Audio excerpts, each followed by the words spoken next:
So it was my friend George Michael Ivica who taught me that art arises from the creation myth, that every culture has a foundation story, and in which something breaks. The apple is bitten, the egg is cracked, the fire is stolen, something has gone terribly wrong, and perfection is shattered. And art, said George Michael Ivica, can be understood as the collective effort to dance and sing and paint and write until the fissure is healed and the crack is sealed and perfection is restored, which will never happen. And yet we try, because we're hardwired to do so. We crave restoration, and we hurl ourselves against the wall of night as we strive for it. I heard George Michael Ivica say, pretty much that, in a poetry class he was teaching. But he was also a JFK assassination researcher. In the poetry class, he was explaining the poetic impulse. But it struck me as profoundly true also about him and that world of JFK assassination research that he inhabited. The assassination of JFK was the Edenic fall, the cracking of our perfect American egg. And all the king's horses and all the king's men couldn't fix it. And some of them, the king's horses and the king's men, were even in on it. And George Michael Ivica's voice, with that reedy timbre reminiscent of Vincent Price, was the sound, often on the radio, of a man trying at least to fit the jigsaw back together so that we could see the original picture, now lined with cracks. So George Michael Ivica achieved some minor fame for his books about the JFK assassination, but especially for his radio show, which lasted for 32 years on WWUH here in Connecticut, in which he amassed evidence connecting the JFK story to all kinds of American dark matter, from the international drug trade to Iran-Contra, you name it. Here's how he opened a typical show. Assassination Journal. This is George Michael Ivica, editor and writer of Assassination Journal, a weekly public affairs presentation based on the death of John F. Kennedy and its links to the CIA-directed plots against Fidel Castro, its links to the career and fall of Richard Nixon, to the so-called Watergate crimes, to certain events in Central and South America, and to the decades-old collaboration and drug dealing between organized crime and U.S. intelligence, and the attack on the presidency as a people's institution. The story of the still unsolved murder of President John Fitzgerald Kennedy, November 22nd, 1963, and its aftermath. George Michael Ivica, by the way, was getting over pneumonia on that show. That's why he was gasping. He didn't always talk quite like that. But he died in 2007, and he was a friend of mine, and he symbolized a strain of thought that we're going to talk about today.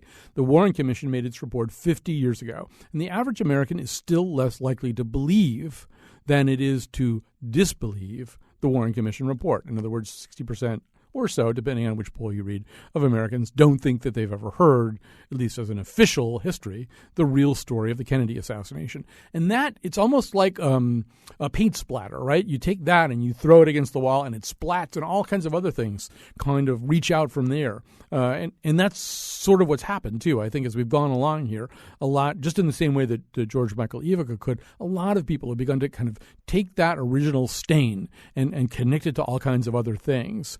And so that's what we're going to talk about here today. Our occasion for doing it is not only the 50th anniversary of the Warren Commission report, but a program that's coming up at the Mark Twain House. We'll tell you a little bit more about that as we go along. Or actually, I was going to say, or until I find it here in the Google Doc. I've got it. The Mark Twain House and Museum will be welcoming authors Patrick Nolan, who's here in studio with me today, Jerome Corsi, who's here on the phone with me today, and Peter Janney, who is absent without leave, to talk about their conspiracy theories behind the assassination of President John F. Kennedy at a free event that will be taking place on Wednesday, September 24th.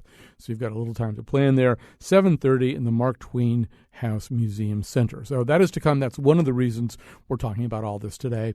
But we've got a lot of reasons. And before I introduced you to Patrick Nolan, whose book is CIA Rogues and the Killing of Kennedys, How and Why U.S. Agents Conspired to Assassinate JFK and RFK, and introduce you to Jerome Corsi, who's the author of Who Really Killed Kennedy 50 Years Later, Stunning New Revelations about the JFK assassination. JFK books tend to have very long titles. Let's sort of do an overview here. We've got two other guests here who are going to kind of talk about the culture of conspiracy. Peter Knight will join us in just a second. He lectures in American literature at the University of Manchester. And let's talk right now for just a second before we get to our two authors featured today with Professor Mark Fenster. He's going to be with us for a while, too. He's the professor at the University of Florida Law School and the author of Conspiracy Theories, Secrecy and Power in American Culture. Welcome to the show, Mark Fenster. Thank you, Colin. So, I just wanted to start and sort of say, when we look at something like the Kennedy assassination, or particularly the Kennedy assassination, there's sort of two different levels, right? There's micro and there's macro. Micro are the ballistics and the single bullet theory, which nobody believes, and those kinds of very specific kind of finely grained evidence that's attached to the Kennedy assassination. And macro are these larger stories that might involve the CIA, the mafia, the international drug trade, and things like that. I mean, first of all, would you kind of accept that two-tiered understanding of how this works?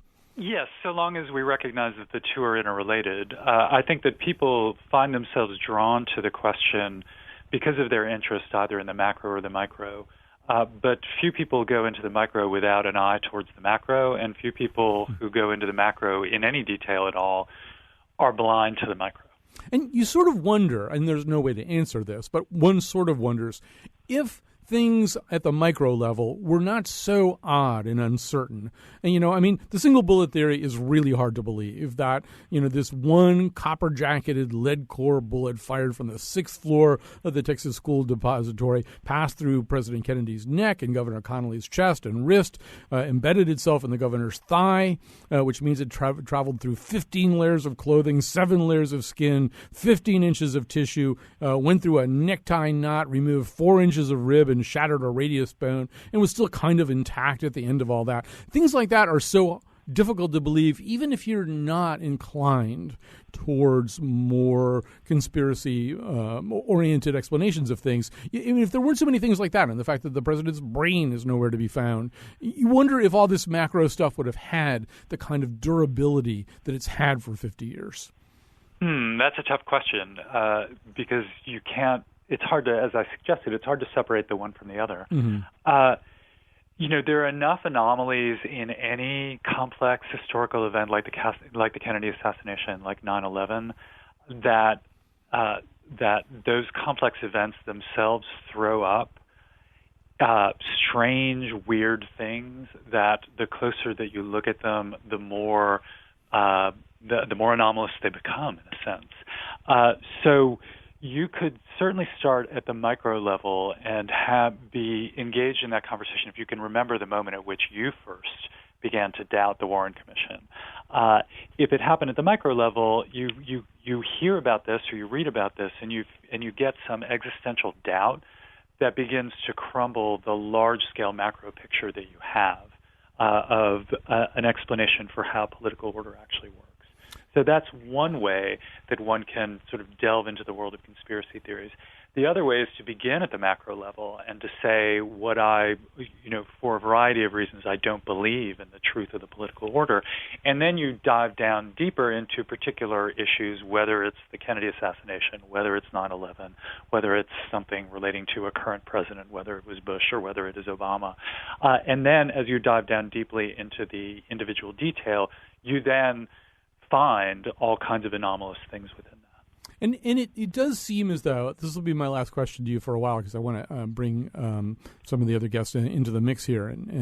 But it does seem as though one of the exercises that happened here is almost kind of a breakdown of the logical system that started in the Enlightenment and moved forward so that, come November of 1963, what did we have? We had an event that the entire world wanted to know the facts about, and especially the American public wanted to know the facts about. And this happened in the glare of public scrutiny with, as it turned out, at least one amateur movie camera running, and it happened in sort of the aftermath of World War II and all of the kind of technological advances that happened, particularly driven by World War II, things like chromatography and spectrography and all kinds of forensic technology that kind of led us to think, well, we really are capable of coming up with logical, rational explanations of things that happened. And if we just get enough of the information together, if we collect all of the information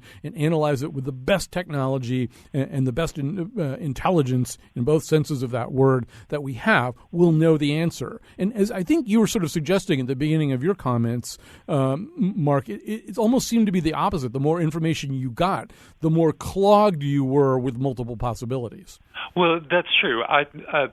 Two responses to that. One is the narrative that you're telling leaves out the existence of the counter-enlightenment, leaves out all kinds of political turmoil that was occurring before World War II and doubt and suspicion about, in the United States, the American state, and Lord knows in Europe and other places, about the political order. So, in fact, we've got a long-standing history of this level of suspicion that either has been counter to or, to an extent, produced by the expectations created by the Enlightenment for rationality, for knowledge, for order, and things like that. Things don't come into the kind of order that we come to assume that they have, and that is a long-standing tradition that we've had in politics and in society. All right, I'm going to pause you for just a second, Mark Fenster. We're going to be back to you. I'm going to go to the two guests who will be participating in this Mark Twain thing. We've also got Peter Knight, who teaches American Studies at the University of Manchester. He's on hold. He'll be joining us, too, to talk a little bit more about how this plays out and how the Warren Commission kind of is, in some ways, the seminal document that starts all this stuff, but also how this plays out in the way that we understand our own culture, some of the ways that Mark and I were just talking about. But so, Patrick Nolan, you're here in the studio with me, and I'm going to bring Jerome Corsi on board in just a second. CIA Rogues and the Killing of the Kennedys is the book. Let me just ask you just sort of a personal question. I'm guessing, I wish you nothing but happiness and success. I'm guessing that this book will not sell enough copies to pay for the kind of effort that you put into it. These books tend to be labors of love. I'm guessing you didn't do this for the money. So what made you go to work on a problem like this, which has been subject to so much scrutiny over the last 50 years? It probably started in November of 1963 when I was a freshman in high school. Came home from school, and a neighbor ran across the street and started screaming, "Mrs. Nolan, the president's been shot." Mm-hmm. And from that point on, 2 days later, watching TV,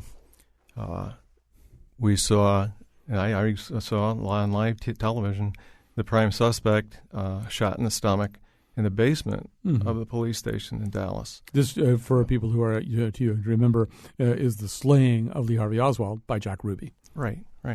And so from that point on, I became a history major at Villanova and received my master's in broadcast journalism at Boston University. But was always interested in, it was like the end of innocence for me. It's what caused this? And so we're talking 50 years of research, and it's not just philosophy. It's practical research, looking at the physical evidence, and I don't consider my work theory. I consider these are facts and conclusions. But it was a labor of love, as you said. Yeah, and one of the things I think we have to accept here is that that you consider your work fact and conclusions, not theory. But I don't know if anybody's ever tried to count the number of these books. There are a lot of books out there, and they all basically present themselves as factual accounts of what happened. They're not theories. The author believes implicitly in them. And you overlap with a lot of these authors. You overlap with Jerome Corsi in certain ways. We're going to meet him in just a second. We should sort of say, just in a nutshell, what your overarching theory is. It's 3 shooters, 4 shots, CIA-backed, having something to do with JFK's planned rapprochement with the USSR and Cuba. What am I leaving out? MKUltra. Maybe you should quickly explain this. This is a CIA program to program people. You're right. In 1953, Richard Helms, Deputy Director of Plans, came up with an idea that it would be great to be able to assassinate someone who was not friends with the United States and be able to do it without anyone knowing who was behind it by programming a Manchurian candidate. And this program failed. The testing, the experiments, it was too unreliable. Instead, what they did was they created a unwitting programmed fall guy while the actual assassins were hidden on the sidelines. And we see this with the Bobby Kennedy assassination in particular, and where all the shots that killed Bobby came from the back at a half-inch away, and yet Sirhan was several feet in front.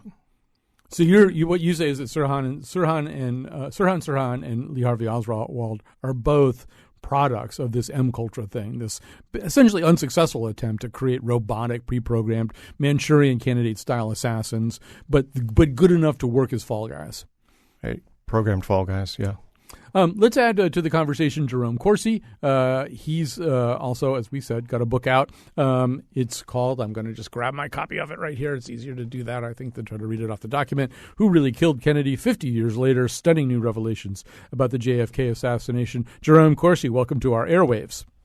Great to be with you. Thank you. So your path to this, I think it's fair to say, is going to be a little bit different from Patrick Nolan's, who came home from high school in '63 and then was haunted by this for 50 years. You're kind of a multi-purpose conspiracy guy, right? You've written a lot of books about a lot of things that either are conspiracies or efforts of the government to hide the real facts from us, or efforts of somebody else to hide the official account of something from us, whether it's John Kerry in Vietnam, whether it's the nature and place of President Obama's birth, whether it's, in fact, how oil comes into existence through chemical interactions, not from dead dinosaurs. You're kind of in this business, right, of looking into these things, which we can loosely group into the world of conspiracies. It always amuses me to hear somebody characterize me. The truth is, I was a senior in high school, mm-hmm.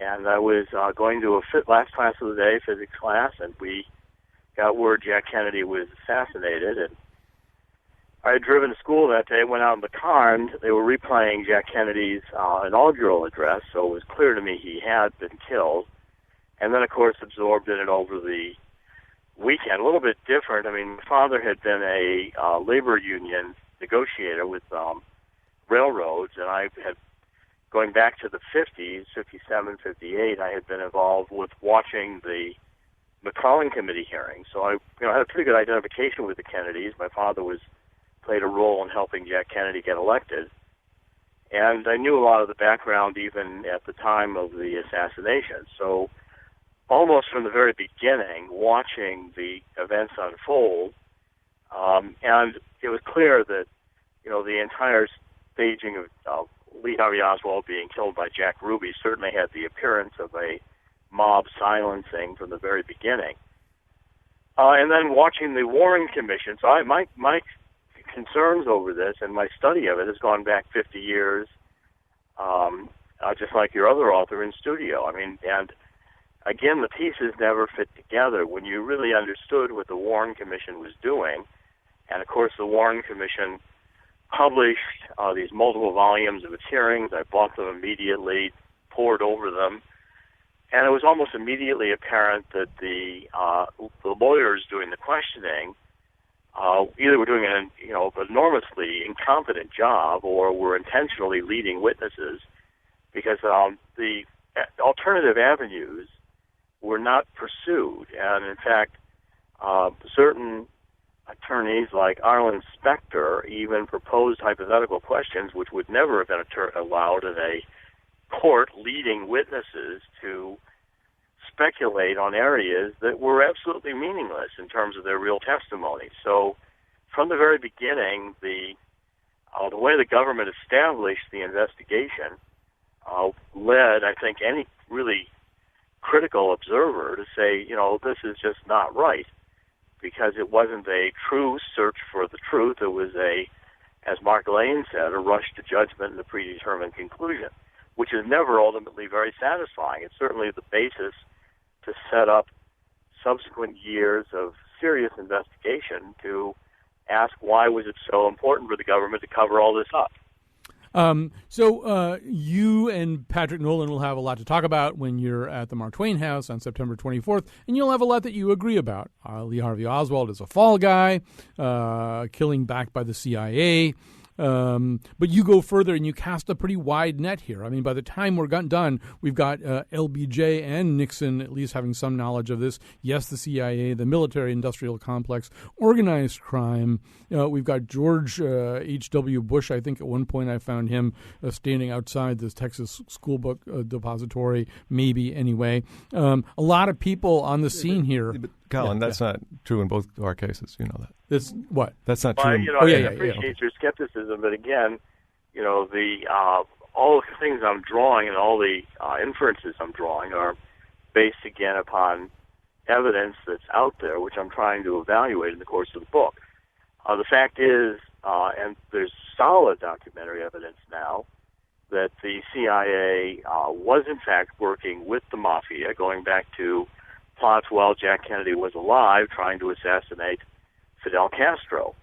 And the cooperation between the CIA and the mob is well established. I've spent endless time in the National Archives looking over the documentary evidence. And in fact, the book probably has over 1,000 footnotes in it referring to the documents that do exist. And the implications of Lyndon Johnson's involvement is something I examined very closely because, again, he was the clear beneficiary of the assassination. And there is a lot of evidence that has been accumulated in Texas that would, present a picture of Johnson and his rise in politics as being anything but ethical, or, it's clearly the picture emerges as a ruthless politician, and the evidence needs to be taken into consideration. All right, I'm just going to have you pause here just because it's very, very easy. Also, I was only committed until this time. I've got another commitment, so I'm going to have to apologize. Look forward to meeting everybody in the Mark Twain presentation, but unfortunately I have another commitment. So I'm going to have to beg off now, and thank you for the opportunity to be on the show. All right, thanks to you as well, Jerome Corsi. So, yeah, Patrick Nolan, I was sort of saying that's the difference between Jerome Corsi and you, right? He casts a wider net. Although, are you really effectively in this book, to a certain degree, what you're basically saying, if I understand it, is the CIA was out of control. They were, in fact, involved in assassinations and coups elsewhere in the world. Is this effectively the way that you think of it, a coup d'etat here in the United States? You have to look at the nature of the CIA and the business they're in and who was running it, not at the very, very top, which would have been, at that point with the Kennedy administration, John McCone. He was clearly a Kennedy appointee and favorite, and was an excellent replacement for Dulles, Allen Dulles. I'm talking about underneath them. You have top people like Richard Helms, James Angleton, David Phillips, and Howard Hunt. Together, they formed a perfect storm. They had been carrying out assassinations or attempted coups and actual coups from the 50s and all the way up to 60, from 53 to 63. Iran and Iraq, the Congo, Guatemala, Dominican Republic, Cuba, Indonesia, South Vietnam. I mean, there's 8 right there that we're familiar with. Then they turn their sights on work at home. I'm just gonna pause you right there. We'll come back to that point in just a second. I've got to grab a break right here. I also want to bring it back into this conversation, Mark Fenster, and introduce you to Peter Knight. But I promise we'll follow up on that right after we do that.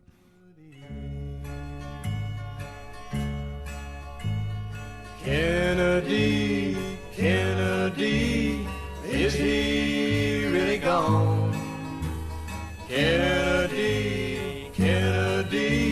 his memory will live on.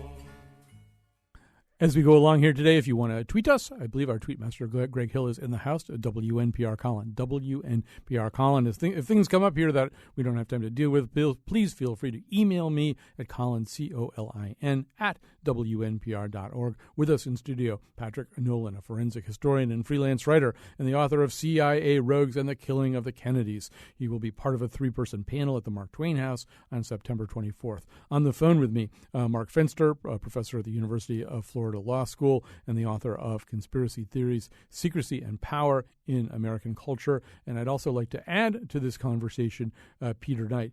Peter Knight teaches American Studies at the University of Manchester and is the author of several books, including The Kennedy Assassination and Conspiracy Culture. Peter Knight, welcome to this conversation. Good to join you.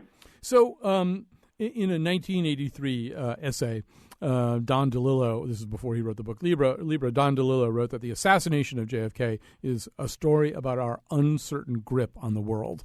And in some ways, the Warren Commission, the Warren Report, which came out 50 years ago, is a nice symbol of this, right? That it's supposed to work a certain way. Something happens. Something really bad happens, the government brings its best people together to figure out what it is that has happened and how it happened. They issue a report, and then everybody knows. Everybody knows what happened.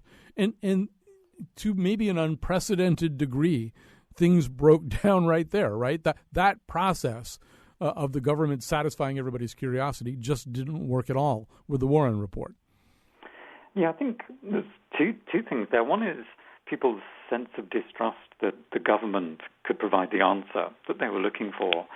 But the second thing, and this is something that Don DeLillo talks about, is the idea that our sense of reality itself had become completely unmoored, that our faith in the basic laws of physics seemed to no longer apply in the Kennedy assassination case. And I think that combination of a profound loss of faith in a sense of authority in America's destiny, coupled with this amazingly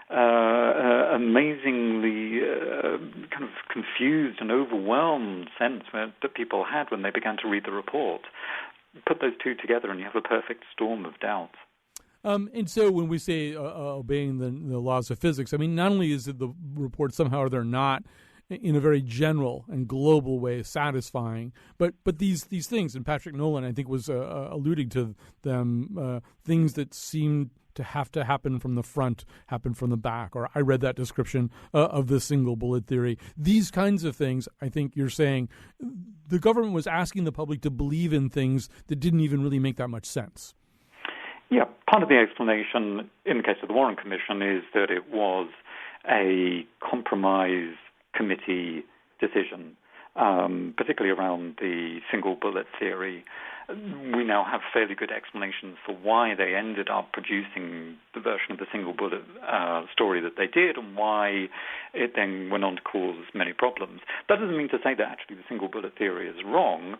It's wrong in the version that the Warren Commission has it, but actually broadly there's still a way that you can come to understand the single bullet. But the version that everyone had to read made no sense. And the reason why it made no sense was hidden from the public, that the political story of what was going on behind the scenes in the Warren Commission was not really known until probably only in the last 10, 15 years in any significant way.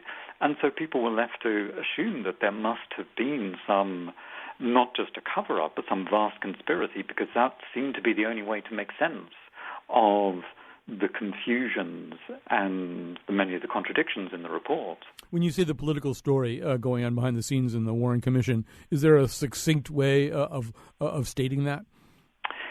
Yeah, two things would be, to point out. One would be that the CIA basically refused to play ball. They didn't want to reveal, in fact, the story that's in Patrick's book, all of the kind of things, all of the illegal assassination plots that they've been engaged in around the rest of the world. And so they refused to actually share relevant information that would have helped make sense of the wider context of Oswald and assassination. And the other thing is the pressure that Johnson was putting on the members of the panel to conclude that Oswald was a lone gunman, because Johnson seemed to have been genuinely afraid that if the report concluded that Oswald was inspired by Cuba or somehow connected to Cuba, that this was going to prompt a Third World War. So he strong-armed Earl Warren and other members of the commission into, first of all, taking part and then concluding a certain way. The third element we also have to point to is that Hoover and the FBI were also refusing to reveal the whole truth, not because, in a sense, they had something secret to hide, but they needed to cover up their own incompetence. And so, once again, the version of the report we have is flawed in many ways because of those features.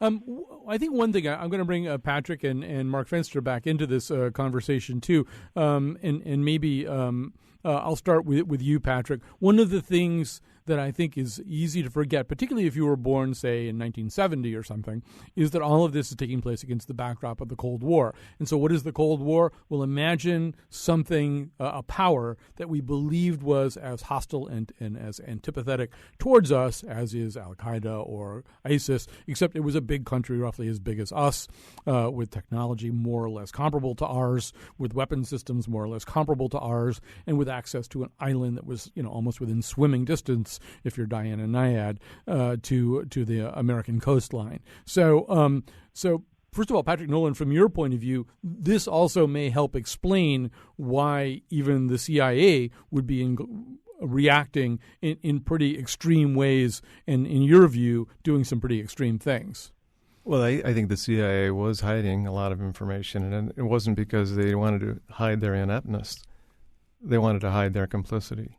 It's clear. The amount of information is enormous, and it's not just ineptness by any means. It's factual information. David Phillips admitted, he was the head of the Western Hemisphere for the CIA. He admitted on his deathbed that he was in Dallas on November 22nd.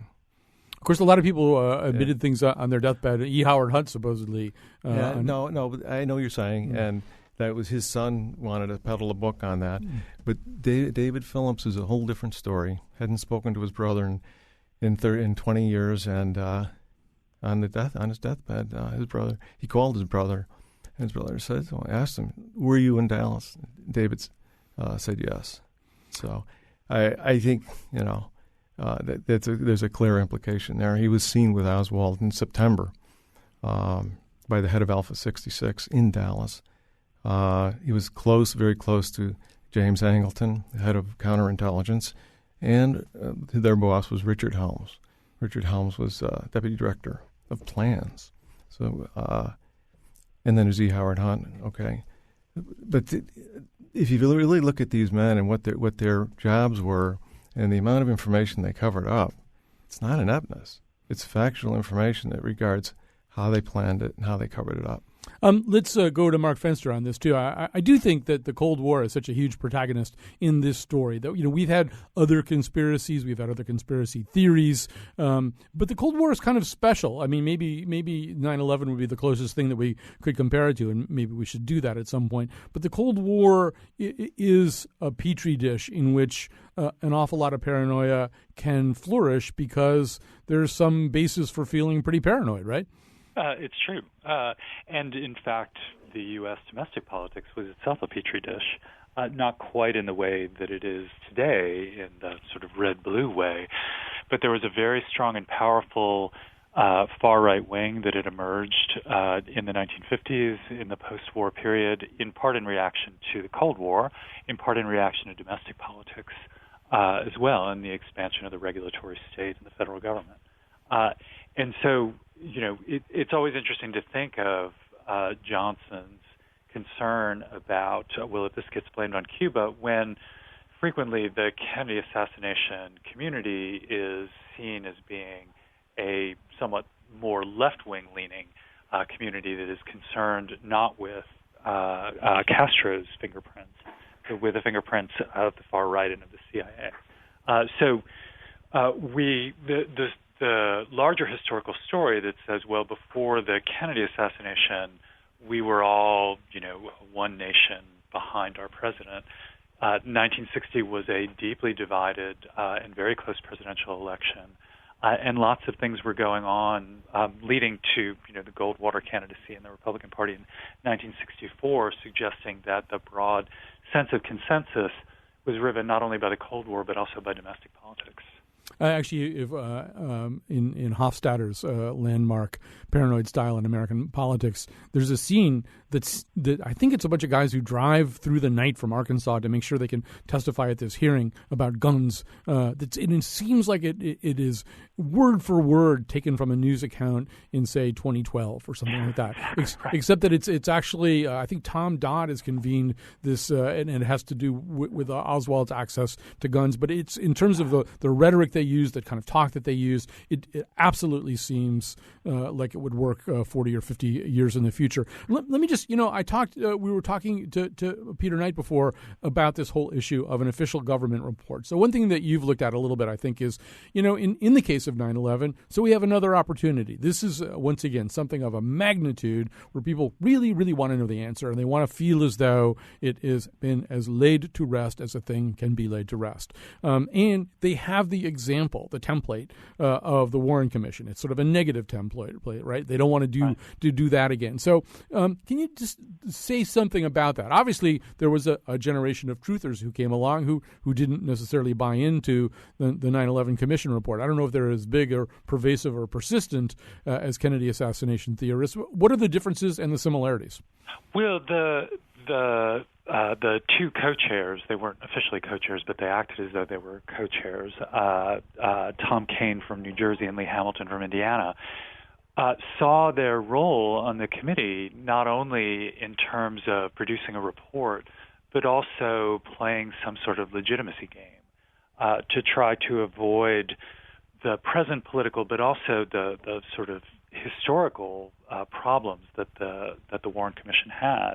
And they did so in terms of substance, in terms of the report that they produced, but they also did so in terms of process, trying to come up with open meetings and relationships with the press and other things in order to avoid precisely the pitfalls that Peter described, and also regarding the Warren Commission, and to try to articulate a position for themselves independent of the sitting administration. And whether they were successful or not, time will tell. The immediate aftermath had, when there were public protests that the truthers had, someone had constructed this really brilliant and quite beautiful huge papier-mâché model of the book with holes cut out of it to demonstrate the glaring holes in the 9/11 Commission report, which made a very lovely visual impact. So it was they faced the same kinds of, although in this instance more organized, resistance that the Warren Commission did. But they tried to they recognized in advance that they would face that and try to produce a report that could withstand at least the most basic scrutiny, if not the test of time. Although I'm going to switch over to Peter Knight, and I don't necessarily assume that you're any kind of expert in the 9/11 Commission, and I won't proceed on that assumption. But I'll just say that, in terms of those holes that Mark Fenster's talking about that physically existed in this mock-up of the book and supposedly in the report, I mean, there are things. I mean, probably the most obvious thing to most Americans is that President Bush and Vice President Cheney insisted on testifying together to the commission and in a closed setting, but also they did not want to testify outside each other's company, which tends to suggest to people who are trying to keep their story straight. But you almost wonder, and this is more a question of cultural history for you, Peter Knight, whether it's ever possible to produce a report of something of that magnitude that won't seem to people who are naturally and understandably skeptical to be full of inconsistencies and flaws. I mean, there probably is no such thing as perfection in that environment. No, but you can learn from the mistakes of the past. And I think Mark's right that the 9/11 Commission really did make some effort to learn from the mistakes of the Warren Commission. And you're right, Colin, that the decision of Bush and Cheney to give their testimony behind closed doors just seemed staggering given what we know about how the conspiracy theory research proliferates. One other significant difference between the two reports is that the Warren Commission is a dog's dinner of a report, it's so confusing. And this was one of the problems that initial researchers commented on. It has no index. There are things that crop up again and again in different versions. You get 3 different attempts to explain or not explain Oswald's psychology. But with the 9/11 report, they made the decision to employ a professional historian as a writer and to make it read like a thriller, like a novel, and have a clear sense of structure and organization. Whether that will mean that it stands the test of time better than the Warren Commission, I'm not sure. Gerald Ford famously said of the Warren Commission, he called it, the monumental record of the President's Commission will stand like a Gibraltar of factual literature through the ages to come. And how wrong he was. It's been more of a rock slide, and it's never found its angle of repose. All right, we're going to take a break. We'll come back with more Patrick Nolan, Peter Knight, and Mark Fenster after this. Down the road to Massachusetts and driving through the night, I thought I saw Jack Kennedy hitchhiking by a light. Now I hit the brakes and I backed up slow when Kennedy got in. I said, "It's nice to see you looking back in shape again. Correct me if I'm wrong, but I believe they gunned you down." He just shook his head, looked off sadly with a frown. He said, "Bullets are like waves, they only rearrange the sand. Our history turns upon the tides and not the deeds of man."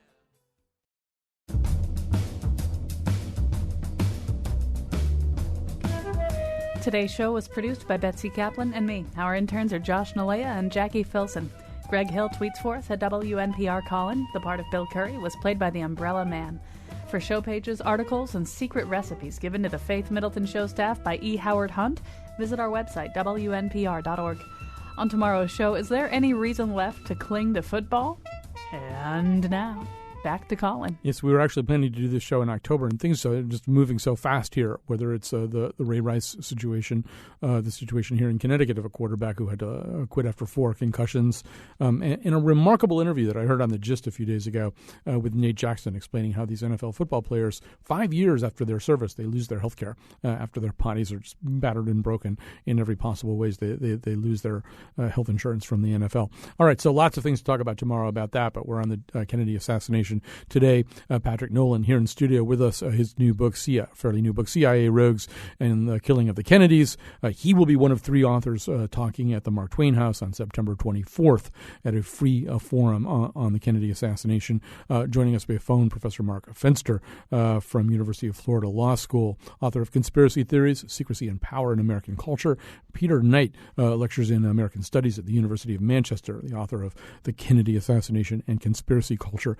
Patrick Nolan, I'm going to come back to you for a second here, too. And obviously people who want to hear the extensive details of your research should read your book and should come to the Twain House. But I just want to ask you, for 50 years, having lived with a level of dissatisfaction about the explanations of the Kennedy assassinations, and then having come to see this as, quote unquote, an inside job, the result of the machinations within our own government. What's the net effect on you as an American citizen? I mean, do you tend simply not to believe a lot of other things that the government says? Do you tend to look at things like Watergate, Iran-Contra, Iraqgate, pick your favorite conspiracy or scandal since then, as kind of outgrowths of that central problem that you see? Well, as I state in the beginning of my book, we Americans need the CIA. They're saving our lives every day. And as you mentioned earlier, ISIS, it can be compared to what the Cold War was like. And look at where we were at the brink of thermonuclear war with the Soviet Union. But it was also China, Red China. Now everything you buy is made in China. So this is Communist China, is one of our biggest trading partners today, 50 years later. But at that time, it was like an ISIS, a huge ISIS. And the CIA at that time really felt that the CIA wanted power, they wanted self-preservation, and they wanted to stop the Kennedys' plans or desires to make peace with Cuba, to make peace with North Vietnam, and to make peace with the Soviet Union. The CIA had a burning desire to stop that. And this is how they did it. I'm just going to pause you for a second. Mark Fenster, as you listen to Patrick Nolan talk, there's sort of two ways to look at people who do conspiracy research, who write books of this kind. One of them is that they are people who are obsessed with American dark matter and American pathology. The other is to look at them as kind of diagnosticians, right? They're people who say, look, the body is sick. There's something wrong here, and it won't ever get better. Things won't really improve for this as a functioning democracy unless we identify the disease and treat it. I'll let you react to that statement. Well, I assume the difference that you're making between those two groups is one is deeply pessimistic. So, pessimistic is too weak a word. Right. Has grave doubts of about the state ever doing anything better. And the other group, the second group, is one that feels as though if we just do the following, and perhaps it is more transparency, open up the government. Perhaps it would be, in a libertarian sense, if the government is smaller, it will do less harm. That would be the sort of Rand Paul version of that. And I think that there is a distinction there. There are some folks whose level of cynicism is so deep that it's not a question of partisan politics or better governance and administrative rules will help things.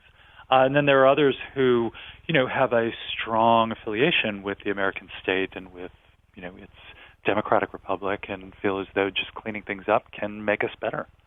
And Peter Knight, I want you to react too, just in terms of, okay, what kind of lessons do we learn from a process like this? A process where 50 years on, there's no collective peace of mind in the United States. We've talked about some lessons that were attempted to, in the case of the 9/11 Commission report. Are there other things that we can say that we've learned about all this? I'm not sure there are, really. In some ways, it's possible in 100 years' time that no one will be talking about the Kennedy assassination, that it won't matter. It will be, just a historical curiosity. At the moment, though, it still seems to be a live political issue, but for a diminishing number of people. I think in the 1970s and through into the 1980s, the case was for an entire generation a real, a kind of, vitally important part of their lives and their political lives especially. But I think that's becoming increasingly less so, particularly as there are fewer and fewer people around who can remember where they were when Kennedy was assassinated. So I'm not sure which way things are going to go. What we do know is that conspiracy theories seem to be fairly constant in American culture, and if anything, increasing. But the Kennedy assassination itself, at the moment, seems to have stabilized into a broad consensus that the official version of events is wrong, but there is not a consensus what the alternative version might be.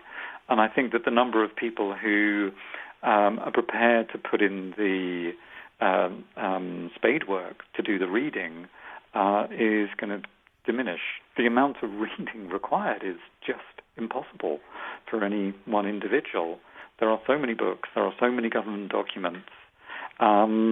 Most people, I think, tend to assume that they're never going to know, and people throw up their hands in despair.